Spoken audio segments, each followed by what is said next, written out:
для лялек. Абцасы выкананы ў выглядзе паветраных сабачак з шарыкаў. Гэта адна з самых пазнавальных адсылак да фільма. Выглядае вельмі арыгінальна, і дызайнеры сапраўды выдатна перадалі гэтую ідэю.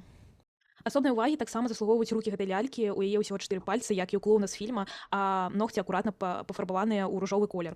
Але больш за ўсё мяне здзівіў матэрыял. Рукі зроблены з іншага вельмі мяккага пластыку.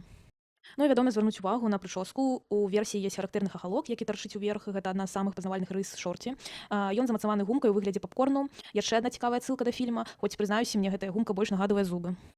Дарэчы, з такога ж папкорну зроблены і пояс з зоркай. Гэта яшчэ адна цікавая дэталь, якая выдатна дапоўніла вобраз шорці і зрабіла яго яшчэ больш пазнавальным. Зменныя кісці. Замест звычайных далоняў у камплекце ёсць баксёрскія рукавіцы. Яны выглядаюць вельмі рэалістычна. Незадарма менавіта гэты аксесуар так хвалілі на форумах. Праўда, крыху пазней я раскажу, што з імі ўсё ж ёсць адзін невялікі нюанс. Але на форумах абмяркоўвалі не толькі плюсы гэтай лялькі. Як толькі Матэл паказаў першыя афіцыйныя фатаграфіі, многія калекцыянеры адразу звярнулі ўвагу на валасы. Людзі баяліся, што яны будуць зроблены з таго самага жорсткага пластыкавага валакна, якое ўжо не раз крытыкавалі.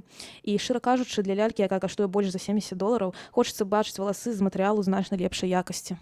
На жаль, калекцыянеры мелі рацыю, і ў выніку лялька сапраўды атрымала ты самыя валасы з поліпрапілену. Але пасля таго, як я дакарнулася да валасоў, адразу зразумела, што гэта той самы матэрыял, які выкарыстоўвалі ў скалектары Бітлджус. Па калеры яны вельмі падобныя. І, шчыра кажучы, усё аказалася не так дрэнна, як многія чакалі. Хутчэй за ўсё, гэта ўсё яшчэ полі, але значна лепшай якасці. Вядома, за ляльку коштам больш за $70 хацелася б атрымаць валасы сарану. Ну а цяпер вы можаце разглядзець увесь аўтфіт лялькі. Асобна хочацца адзначыць штаны. Матэрыял, з якога яны зроблены, вельмі нагадвае той, што Матэл ужо выкарыстоўвалі ў скалектар Coraline для плашча. Пакуль цяжка сказаць, наколькі ён даўгавечны і ці не пачне з часам крышыцца. Спадзяюся, што гэта не адбудзецца, але толькі час пакажа. І вось што я хацела сказаць наконт аксесуараў, кубка і зменных рук. Калі я паспрабавала паставіць ляльку ў цікавую позу, хутка зразумела, што шорце выдатна быў дзень без трэніроўкі рук. Аксесуары аказаліся занадта цяжкімі для яе кісцей, і шарніры проста не могуць утрымаць іх у патрэбным становішчы. Таму прыгожую дынамічную позу зрабіць даволі складана. Ну а сваю шорці я ўсё ж вырашыла захоўваць менавіта так. А цяпер вельмі цікава даведацца і пра ваш выбар. Напішыце ў каментарах, як вы захоўваеце сваіх з калектар.